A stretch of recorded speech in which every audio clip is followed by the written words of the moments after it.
नमस्कार दोस्तों, पीसीएस गुरुजी में आपका स्वागत है। दोस्तों, सरकार ने 34 साल बाद नेशनल एजुकेशन पॉलिसी 2020 रिलीज़ की है। इससे पहले की जो पॉलिसीज़ थी वो लगभग 34 साल पहले 1984 में एक पॉलिसी आई थी, जिसमें देश में जितने भी एजुकेशन सिस्टम हैं, चाहे वो टेक्निकल हो, चाहे वो ह्यूमैनिटीज़ के हों, चाहे वो मेडिकल हो, सबको, या यूनिवर्सिटी की बात करते हैं तो एक क्या पॉलिसी है, क्या विचार है, उसके ऊपर बात की गई थी। कुछ खामियाँ थी, कुछ प्रॉब्लम्स थी, जिसको मुझे लगता है कि समय समय पर रेक्टिफाई करना या सुधार करना बहुत ज़रूरी होता है। दोस्तों, वैसे तो हम डिटेल में पढ़ेंगे नेशनल एजुकेशन पॉलिसी 2020 को, समझेंगे भी क्या क्या पॉइंट्स थे एग्जाम के लिए, चूंकि अगले 2-3 साल ये एजुकेशन पॉलिसी के ऊपर सवाल आपको मिलते रहेंगे, चाहे प्री हो चाहे मेंस हो, आपको सवाल देखने को मिलेंगे। इसलिए आपको ना सिर्फ इस एजुकेशन पॉलिसीज़ के अंदर जो पॉइंट्स लिखे गए हैं वो ढंग से समझना जरूरी है, याद करना जरूरी है, बल्कि इसके पीछे के बैकग्राउंड और एक सोच को भी समझना जरूरी है। ठीक है, आप लोग सिविल सर्विसेज की तैयारी कर रहे हो, आप कोई एसएससी या बैंक के पेपर नहीं दे रहे हो, तो आपको डिफरेंट अप्रोचेस, एंगल समझना जरूरी है। सिर्फ रट्टा नहीं मार देना कि भाई क्या पॉइंट बोला तो मैं रट लिया। वो प्री में काम आ सकता है, मेंस में काम नहीं आएगा। इसलिए एक एक सेंस, एक समझ रखना जरूरी है। देखिए, स्टार्ट करते हैं दोस्तों। लेकिन स्टार्ट करने से पहले एक छोटा सा एक बात मैं कहूँगा। देखिए, एजुकेशन जो होता है वो अजीब, बहुत एक कहते हैं कि जब भी कोई सरकार, किसी भी देश में कोई सरकार बनती है, चाहे कोई भी विचारधारा की हो, चाहे राइट विंग हो, चाहे लेफ्ट विंग हो, चाहे वो कैपिटलिस्ट सोच की हो, चाहे वो सोशलिस्ट सोच की हो, जब भी सरकार बनती है तो सबसे पहले कोशिश यही रहती है कि किसी भी तरह से एजुकेशन के ऊपर परिवर्तन किया जाए और एजुकेशन के अंदर वो सब चीज़ें इंक्लूड की जाएं जो उस सरकार के विचारधारा को सपोर्ट करती हो। अगर हम अपने देश की बात करते हैं तो जब कांग्रेस का शासन था तो कांग्रेस ने अपने हिसाब से एजुकेशन को डील किया। आज बीजेपी का शासन है तो बीजेपी भी एजुकेशन में अपने हिसाब से डील कर रही है।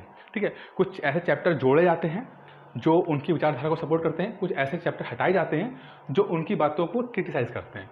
ठीक है, तो ये हो रहा है, लगातार होता रहेगा। और सही है या गलत है ये तो वक्त बताएगा, या आप बेहतर जानते हो, लेकिन ये चीज़ें होती रहेंगी। अगर मान लीजिए कल किसी और सरकार बनती, कोई कम्युनिस्ट विचारधारा की पार्टी की सरकार बनती है, तो वो लोग अपना पॉइंट ऑफ व्यू रखेंगे और सबसे पहले वो एजुकेशन सिस्टम में और एजुकेशन जो किताबें होती, टेक्स्ट बुक, वहाँ पर चेंज करना चाहेंगे, क्योंकि सबसे पहले तो बच्चा वहीं से पढ़ता है और बच्चा जो चीज़ पढ़ेगा वही वो जीवन भर उस बात को वो समझता रहेगा। ठीक है, तो ब्रेन वॉश कह सकते हैं, होता है। लेकिन जो एजुकेशन पॉलिसी 2020 बनी, ये सिर्फ टेक्स्ट बुक के अंदर कुछ चैप्टर्स को हटाने वगैरह की बात नहीं है, ये उससे ज़्यादा की बात है। चीज़ें एक तरह से बहुत ओवरहॉलिंग हुई है, कई बातों को दोबारा से रीडिफाइन किया गया है। तो क्या क्या है वो हम इस वीडियो में समझेंगे। पहले समझते हैं कि 1986 में सबसे पहले ये हुआ था। 1986 के बाद ये अब दूसरी एजुकेशन पॉलिसी बनाई गई है। ठीक है, वैसे तो कई सारे पॉइंट्स हैं, बट जो 5 सबसे बड़े पॉइंट्स हैं जहाँ पर ये एजुकेशन पॉलिसीज़ ने बहुत बड़े परिवर्तन किए हैं, वो उसमें से पहला है कि एक सिंगल रेगुलेटर बनाया गया हायर एजुकेशन इंस्टीट्यूट के लिए। देखिए, मेडिकल और लीगल यानी कि जो लॉ वाला उसको अगर छोड़ देते हैं तो जितना भी चीज़ें हैं, चाहे आर्ट्स की हो चाहे साइंस की हो, उन सबको एक रेगुलेटर के बीच में रखा गया। रेगुलेटर मतलब कि एक ऐसी संस्था जो उनको देखेगी कि भाई कैसे उनका कैरिकुलम है, क्या सिस्टम है। तो सिंगल रेगुलेटर बनाया गया। पहले मल्टीपल रेगुलेटर थे, अलग अलग रेगुलेटर थे, जैसे कि मान लीजिए यूजीसी हो गया, AICTE हो गया। तो अब हटा के एक रेगुलेटर बनाने की बात की जा रही है। ठीक है, तो सवाल सबसे पहले ये भी आएगा कि सिंगल रेगुलेटर की बात की, हाँ बिल्कुल सिंगल रेगुलेटर बनाया जाएगा, सिर्फ मेडिकल और लीगल अलग रहेंगे। दूसरी बात की गई है कि मल्टीपल एंट्री और एग्जिट हो सकता है डिग्री कोर्सेज के लिए। मान लीजिए कोई बीटेक करना चाह रहा है, बीटेक करते करते पता लगा कि सेकेंड ईयर में आया और उसके बाद उसको लगा कि यार थोड़ा सा पढ़ाई हो नहीं पा रही है, और या कुछ और चीज़ें वो उसका इंटरेस्ट जागी है। लेट सपोज उसको लगा कि नहीं, मुझे फिल्म इंडस्ट्री में ट्राई करना चाहिए, और वो चला गया फिल्म इंडस्ट्री में, और उससे पता सेकेंड ईयर जो कंप्लीट था उसका, 4-5 साल के बाद उसको लगा नहीं यार, फिल्म इंडस्ट्री में तो नेपोटिज्म हो जाता है, मेरा कुछ बनेगा नहीं, तो मुझे अपनी डिग्री कर लेना चाहिए। तो वापस जब आता है तो देखता था कि पहले कि उसको दोबारा शुरू करना पड़ता था कि भाई फिर फर्स्ट ईयर करे, सेकेंड ईयर के। अब ऐसा नहीं है, अब जिस साल वो छोड़ेगा उसको उसी साल से, जब अगर दोबारा वो आना चाहेगा तो फिर वो दोबारा सेकेंड ईयर से, मान लीजिए उसने कंप्लीट कर रखा था तो दोबारा फिर सेकेंड ईयर से ही वो स्टार्ट करेगा, थर्ड ईयर से स्टार्ट करेगा वो। ठीक है, तो मल्टीपल एंट्री एग्जिट है। ये विदेशों में काफ़ी ज़्यादा रहता था। विदेशों में होता है कि लोग कुछ पढ़ते हैं, उसके बाद चले जाते हैं अपने आप को एक्सप्लोर करने के लिए, और ये बहुत ज़रूरी है। मुझे तो लगता है कि आदमी को 12th के बाद 1 साल तो छुट्टी लेकर थोड़ा एक्सप्लोर करना चाहिए कि उसका इंटरेस्ट किसके अंदर है। ज़रूरी नहीं है कि वो इंजीनियरिंग या मेडिकल इसी फील्ड में जाए, क्या पता उसका कुछ और उसका उसका टैलेंट हो। जैसे मान लीजिए कि उसको राइटिंग बहुत पसंद हो, उसको सिंगिंग पसंद हो, आर्ट है, फोटोग्राफी है, यहाँ पर है। तो इंडिया में थोड़ा सिस्टम एक बच्चे को एक कहते हैं ना सोचने का मौका मिलता नहीं है, सिस्टम था। लेकिन जो ये पॉलिसी बनाई गई है वो कोशिश ये कर रही है कि बच्चा सोचे कि उसका टैलेंट सच में टैलेंट कहाँ पर है। ठीक है, चलिए अगला देखते हैं। अगला पॉइंट है तो सब हो गया कि डिसकंटिन्यूएशन ऑफ एमफिल प्रोग्राम। ठीक है, एमफिल जो प्रोग्राम हुआ करते थे उसको डिसकंटिन्यू कर दिया गया है। एमफिल ना तो पीएचडी की तरह रिसर्च में एक डॉक्टर डिग्री देते हैं, ना कोई टेक्निकल ऐसा कोई कोर्स था जिसके के बाद आपको करने के बाद आपको नौकरी मिल जाती थी। तो ऐसे कोर्स को हटा देना ही जरूरी था, तो एमफिल हटा दिया गया, जो अच्छा फैसला है। बोर्ड के इंपॉर्टेंस को कम कर दी गई है, बोर्ड का जो हवा बना था उसको कम कर दिया गया है। अब शायद बोर्ड साल में एक बार ना होकर 2 बार होगा। तो मान लो अगर एक बोर्ड में आप फेल भी होगा तो दूसरे बोर्ड में आप पास हो सकते हो। तो पिछले 20 सालों में कोशिश ये की गई है कि बोर्ड का जो हवा था उसे कम किया जाए, बोर्ड्स का जो टेरर था उसे कम किया जाए, और जिसमें कामयाबी मिली है। अब बच्चों को नंबर बहुत मिलते हैं। हमारे ज़माने में तो याद है मुझे कि यूपी गवर्नमेंट में 25-30% पासिंग मार्क्स हुआ करता था। मतलब किसी गांव में कोई बच्चा एक बच्चा पास हुआ था तो बड़ा मिठाइयाँ बांटा करती थी।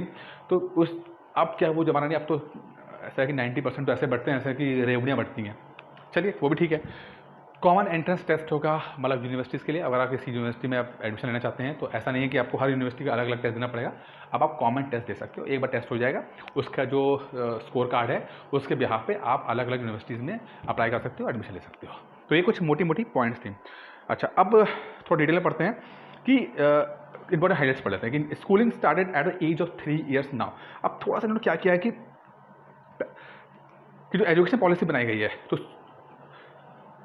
जो 6 साल से लेकर 14 साल के बीच में होती थी, अब उन्होंने कहा कि नहीं देखिए 6 साल से लेकर 14 साल के बीच में मैंडेटरी तो था, अब उसको थोड़ा सा चेंज करते हैं, अब 3 साल से लेकर 18 साल तक की हम करेंगे इसके अंदर। ठीक है, देखिए अगर आप याद करो आपके पास एक अपना पॉलिटी है, और पॉलिटी में फंडामेंटल राइट्स और डीपीएसपी दोनों में एजुकेशन सिस्टम आता है।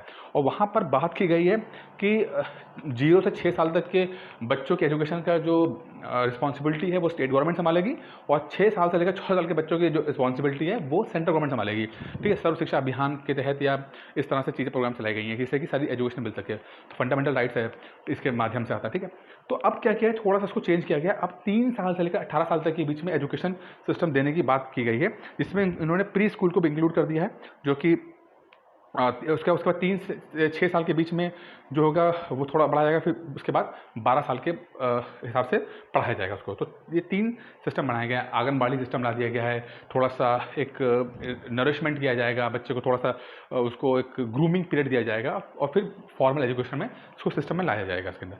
तो चीज़ अच्छी है। बाकी जैसे कि अब 3 साल से लेकर 8 साल के बीच में होगा, वो 5 साल के बीच में एक सिस्टम रखा गया है कि जो 3 साल के बच्चे से लेकर 8 साल के बच्चे जो होंगे वो उनका अलग सिस्टम रहेगा। वो उनको बेसिक एक सिस्टम बनाया जाएगा जिसमें उनकी एजुकेशन उस सिस्टम से होगी। फिर 8 साल से लेकर 11 साल तक के बच्चे जो होंगे 3 साल का, उनका अलग सिस्टम होगा, तो उनकी सोच अलग होती है। 8 साल का बच्चा अलग होता है, 11 मतलब तो उसकी सोच अलग होती है। फिर 11 साल से लेकर 14 साल के बच्चे जो होंगे उनका सिस्टम अलग बनेगा। फिर 14 साल से लेकर 18 साल के बच्चे होंगे उनका सिस्टम अलग बनेगा। तो इसके 5-3-3-4 जो बनाया गया है, इसका मतलब है कि 3 साल से लेकर 8 साल के बच्चों को अलग तरह से पढ़ाया जाएगा, 8 साल से लेकर 11 साल के बच्चों को अलग तरह से पढ़ाया जाएगा, 11 साल से लेकर 14 साल के बच्चों की अलग पढ़ाया जाएगा, और 14 साल के 18 साल के बच्चों को अलग मतलब कि अलग टेक्निक से, अलग सोच के साथ पढ़ाया जाएगा। क्योंकि उम्र के साथ चीज़ें बदलती हैं। जो 8 साल का बच्चा है, देखिए अभी सिस्टम क्या एजुकेशन का अब रट्टाफिकेशन वाला है कि आपने रट लिया। ठीक है, आपने क्या किया कि जो बच्चा सेकंड क्लास में है वो भी उसी तरह से पढ़ता है जो 12th क्लास का बच्चा है।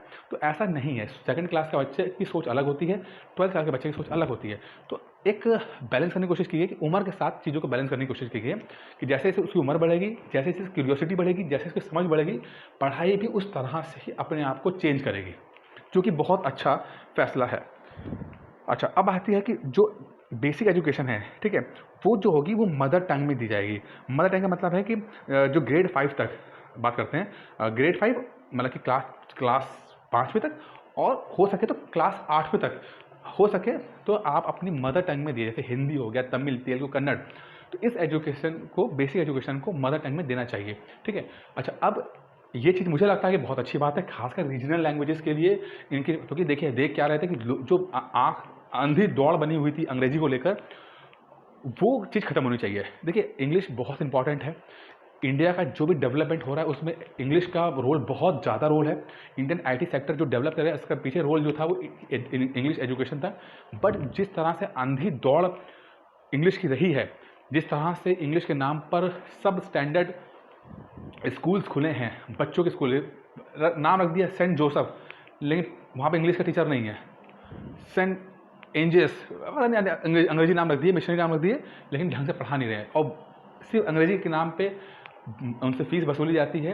वो चीज़ नहीं होनी चाहिए। एक पढ़ाई को मदर टंग में रखेंगे तो सरकार का मानना भी यही है कि जो बेसिक जो शुरुआत की जो नॉलेज होती है वो अगर मदर टंग में दी जाए तो बच्चा अच्छे तरीके से ग्रैस्प करता है, जो कि मुझे लगता है बिल्कुल सही है। ठीक है, अच्छा आगे बढ़ते हैं कि जैसे मैंने कहा कि UGC, AICTC, NCTE जितने भी ये सब संस्थाएं थी इनको ख़त्म कर दिया गया है। अब एक सिंगल रेगुलेटर बनाया जाएगा, वही इस चीज़ को देखेगा, बस मेडिकल और लीगल का सिस्टम अलग रहेगा। ठीक है, अच्छा अब साइंस आर्ट्स कॉमर्स को ब्लेंड किया है, मतलब कि देखिए हम लोग क्या करते हैं भाई, हमारे टाइम में ये था कि अगर 10th में आपके 70% से ऊपर नंबर आ गए तो आप लोग साइंस, उसमें साइंस में चाहे आप आर्ट्स ले लो, नहीं सॉरी, चाहे आप साइंस में आप मैथ्स ले लो, चाहे आप बायो ले लो। ठीक है, उसके बाद 70 से 55 के बीच में आ गया, 55 से 60 के बीच में आ गया तो कॉमर्स लोगे, और 50-55 से नीचे अगर आता है तो फिर आर्ट्स लोगे आप। ठीक है, अब भाई मैं साइंस लिया मैंने, ठीक है, लेकिन मेरा इंटरेस्ट हिस्ट्री में बहुत ज़्यादा था, लेकिन जो सिस्टम है उसमें यह था कि मैं साइंस को, मैथ्स को लेकर मैं हिस्ट्री नहीं पढ़ सकता, वो चीज़ ख़त्म की गई है। अब यह है कि मान लीजिए कि एक बच्चा जो है वो 11th में मैथ्स से पढ़ रहा है और उसका अगर इंटरेस्ट हिस्ट्री में है तो वो हिस्ट्री भी ले सकता है। तो इस तरह की चीज़ें जो हैं वो की गई हैं जिससे कि बच्चा जो है मल्टीपल जो सेक्शन है वहाँ पर समझ सके। और ये मुझे लगता है कि सिविल सर्विसेज के लिए भी बहुत ज़रूरी है, जो क्योंकि हमें सिविल सर्विसेज में हर चीज़ पढ़नी पड़ती है। अब हमें हिस्ट्री भी पढ़नी पड़ती है, पॉलिटी पढ़नी पड़ती है, साइंस भी पढ़नी पड़ती है। तो जो बच्चा सिविल सर्विसेज को टारगेट कर रहा है उसके लिए ये सिस्टम बहुत अच्छा है। जो बच्चे आज छोटे बच्चे होंगे, स्कूल में होंगे, तो जब ये बड़े होंगे तो अगर शुरुआत से ही वो साइंस, इकोनॉमिक्स, हिस्ट्री, पॉलिटी इनको शुरुआत से पढ़ लें तो इनको बहुत आसान पड़ जाएगा और उनके लिए फिर सिविल सर्विसेज एक उनके लिए ईजी पड़ जाएगा, जो कि बहुत अच्छा फैसला है ये। अच्छा, अब ये ड्रॉप आउट की बात की, जैसे बात कर चुके हैं कि मल्टीपल एंट्री और एग्जिट होगा, तो ड्रॉप आउट्स को कम करने के लिए किया गया है। और जैसे कि मान लीजिए कि उन्हें 2 साल की, किसी बच्चे ने ग्रेजुएशन में एडमिशन लिया और 2 साल का उसने पढ़ाई की, तो मान लीजिए 2 साल की पढ़ाई करने के बाद उसने छोड़ दिया, तो 2 साल की पढ़ाई करेगा तो उसको डिप्लोमा दे दिया जाएगा। ठीक है, 3 साल या 4 साल की पढ़ाई करेगा तो उसको डिग्री दे दी, 3 साल की पढ़ाई करेगा तो डिग्री मिल जाएगी और 4 साल की उसमें रिसर्च डिग्री दे दी जाएगी उसके अंदर। ठीक है, तो मतलब ऐसा कि बच्चे ने अगर कोर्स लिया, 2 साल की पढ़ाई कर पाया तो डिप्लोमा दे दिया, 3 साल की पढ़ाई कर पाया तो डिग्री दे दी, और 4 साल की पढ़ाई कर पाया तो रिसर्च डिग्री देती है इसको। तो ये मल्टीपल चीज़ें बताई गई हैं जिसमें ड्रॉप आउट का जो परसेंटेज उसे कम करने की कोशिश की जा रही है। ठीक है, more focus on vocational training. देखिए क्या है, हमारे देश में सिर्फ समझते हैं कि जो कुर्सी की नौकरी होती है वो वही नौकरी होती है, और जो टेक्निकल हैंड होते हैं वो बेकार है। जैसे कि मान लीजिए इलेक्ट्रिशियन हो गया, या मान लीजिए कि आप प्लम्बरिंग हो गई, या आप वेल्डिंग हो गई। ठीक है, अब ऐसी चीज़ों को बहुत ही नीचता से देखी जाता है, ऐसे काम को। भले ही जो आप डिग्री लेकर इंजीनियरिंग सिस्टम तो है ना कि इंजीनियर बनने के बाद आप बेरोजगार बैठे रहो, लेकिन आप वो वेल्डिंग शॉप नहीं खोल सकते, आप एक इलेक्ट्रिशियन का काम नहीं कर सकते, क्योंकि आपने ना पढ़ा ऐसा होता है और ना ही समाज में उसको इतनी इज्जत दी जाती है। तो इसको ख़त्म किया जाएगा, और विदेशों के तर्ज पर ये बोला गया है कि बच्चों को स्कूल के टाइम पे वोकेशनल ट्रेनिंग दी जाएगी, मतलब कि उनको वेल्डिंग, गार्डनरिंग, इलेक्ट्रिशियन की इस तरह की बेसिक नॉलेज दी जाएगी, जिससे कि उनका इंटरेस्ट बने। साथ में मुझे लगता है कि अगर वो अपने घर की चीज़ें भी, बेसिक चीज़ों को संभालेगा तो उसका टेक्निकल माइंड डेवलप हो, चीज़ों को जाने वो। ठीक है, तो वो इन चीज़ों पे ध्यान दिया जाएगा कि सिर्फ किताबों की ज्ञान नहीं, अब प्रैक्टिकल भी हम करेंगे, देखेंगे, और जो छोटा मोटा बेसिक चीज़ें होती हैं उसको समझने की कोशिश करेंगे, जिससे कि बच्चा बेहतर तरीके से चीज़ों को कोऑर्डिनेट कर पाएगा अपने आप से। ठीक है, तो इस पर ध्यान दिया जाएगा। अच्छा, जो नेशनल जो ओपन स्कूल है, ठीक है, NIOS जिसे कहते हैं, उनको जिम्मेदारी दी गई है कि एक पूरा सिस्टम बनाया जाए जिसमें कि इंडियन एक साइन लैंग्वेज, जैसे कि जो लोग हैंडीकैप होते हैं, जिनको सुनने और बोलने में दिक्कत होती है, तो साइन लैंग्वेज से, इशारों से अगर बात करते हैं, तो NIOS की जिम्मेदारी दी गई है कि वो डेवलप करेगा इस चीज़ को। तो ये बहुत इंपॉर्टेंट है, एग्जाम के लिए इंपॉर्टेंट है, ये लाइन आ सकती है। NIOS to develop high quality modules for Indian sign language. Indian sign language के लिए जो मॉड्यूल है वो NIOS ही डिज़ाइन करेगा, ये बहुत इंपॉर्टेंट है। ठीक है, अच्छा कुछ और देख लेते हैं फटाफट कि प्री स्कूल सेक्शन जो है केंद्रीय विद्यालय सेंट्रल स्कूल कह जाते हैं, वहाँ पर प्री स्कूल सेक्शन बनाएगा जहाँ पर ट्राइबल्स हैं, जहाँ डेवलपमेंट नहीं है, तो वहाँ पर एक जैसे कहते हैं जो 3 साल के बच्चे के लिए जो होता है वो प्री स्कूल, वो सिस्टम केंद्रीय विद्यालय स्कूल में बनाया जाएगा। ठीक है, NCC जो है उसको मिनिस्ट्री है, मिनिस्ट्री ऑफ डिफेंस, उसके अंतर्गत रखा जाएगा। फ्री बोर्डिंग फैसिलिटी दी है, जवाहर नवोदय विद्यालय वहाँ पर फ्री बोर्डिंग फैसिलिटी है, जहाँ पर फैसिलिटीज़ नहीं है तो वो जवाहर विद्यालय वहाँ पर है, तो वो जवाहर विद्यालय में फ्री बोर्डिंग मतलब रह सकता है, खाना ना खा सकता है, तो वहाँ पर फैसिलिटी दी जाएगी। ठीक है, डिजिटल ऑनलाइन लर्निंग पे ध्यान दिया जाएगा, बिल्कुल ठीक है, कोई दिक्कत नहीं है, आजकल तो ऑनलाइन का ज़माना ही है, तो उस पर ध्यान दिया जाएगा। SC ST OBC और बाकी जो स्पेशल इकोनॉमिकली डेवलप जो अंडर डेवलप्ड लोग हैं उनको जो स्कॉलरशिप्स है उसको ज़्यादा दिया जाएगा, और ये बहुत अच्छा फैसला है क्योंकि जो कमज़ोर वर्ग है उसको फाइनेंशियल हेल्प मिलना बहुत ज़रूरी है। ठीक है, तो वो दिया जाएगा। पढ़ाने के लिए अगर आप पढ़ाना चाहते हो तो आपकी जो BEd की डिग्री होगी 4 साल की होगी, तो एक पूरा सिस्टम तैयार किया जा रहा है कि अब शायद 1 साल 2 साल की डिग्री होती थी, अब वो ख़त्म करके 4 साल की BEd डिग्री होगी, तभी 4 साल का जो इंटीग्रेटेड कोर्स होगा तभी आप टीचर के रूप में अपॉइंट किया जाएगा। इससे क्या टीचर की क्वालिटी सुधरने की उम्मीद है। मुझे लगता है कि ये तो चलो ठीक है, साथ में रेगुलर बेसिस पे टीचर का असेसमेंट होता है जिससे कि टीचर जो है वो अपने आप को वो डेवलप करे और अच्छा पढ़ाए बच्चों को। ठीक है, मैं फटाफट पढ़ा रहा हूँ इसके अंदर। अच्छा, जो डिसेबल बच्चे होते हैं, ठीक है, हैंडीकैप बच्चे होते हैं, उनके लिए स्पेशल ध्यान दिया जा रहा है, उन पर रखा जा रहा है। ठीक, जैसे उनको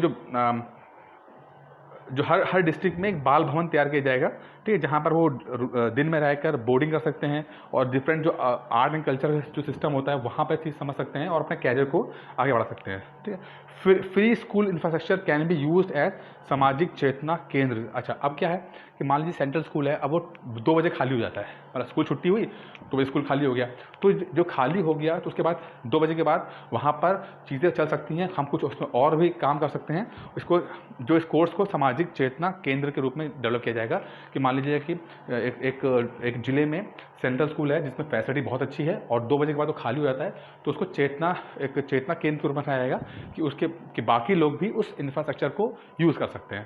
ठीक है, सबसे इंपॉर्टेंट है एजुकेशन सिस्टम पे अब 6% GDP के 6% खर्चा किया जाएगा, जो बहुत बहुत बहुत इंपॉर्टेंट है। अभी तक मात्र 1.7% खर्चा किया जाता था, जो बहुत बहुत बहुत कम था।